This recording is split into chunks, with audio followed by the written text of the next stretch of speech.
A mother whose son was killed in the Manchester Arena bombing has said she is heartbroken for the parents of the London Bridge attack victims. Figen Murray said she felt every word spoken by the parents of the two young, amazing victims Jack Merritt, 25, and Saskia Jones, 23, as they mourn the deaths of their children. Her comments came as the family of the London Bridge attacker Usman Khan said they are shocked and saddened by the atrocity and totally condemn his actions.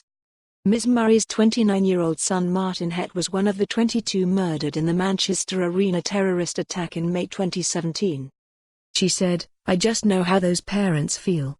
Events like Friday bring it back for all the families who have lost a relative in a terror attack. I'm heartbroken for them."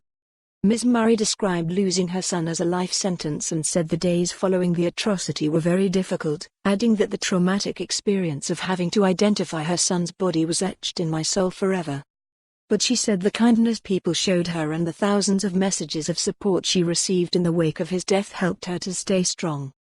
Amid criticism of the resuming election campaign, where there have been claims parties are using the latest attack for political gain, Ms. Murray said she hoped politicians were not exploiting it for point scoring, adding, "That would be a shame.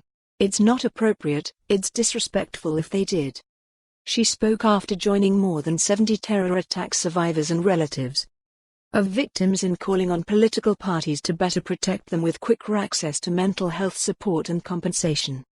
The open letter was signed by survivors of attacks and relatives of victims, including of the shooting in Tunisia in 2015, in which 30 Britons, including 2 Scots, were killed, as well as Brendan Cox, husband of murdered Labour MP Joe Cox. Earlier this year Ms. Murray launched her campaign for Martyn's Law in an attempt to better protect the public from terror attacks. She is calling on the government to make security plans mandatory at venues and public spaces, in particular those that set out what to do in the event of a terror attack. At present such a strategy is optional rather than obligatory. The idea, backed by Greater Manchester Mayor Andy Burnham, could also see venue staff undergoing counter-terrorism training. The law would make it a legal requirement for public spaces to have risk assessments and also make sure councils have plans to cope with the potential terror attacks.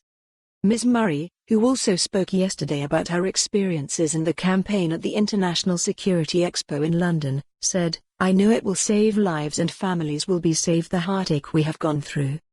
Earlier this year she started studying for a master's. For more on this story, visit the news article link.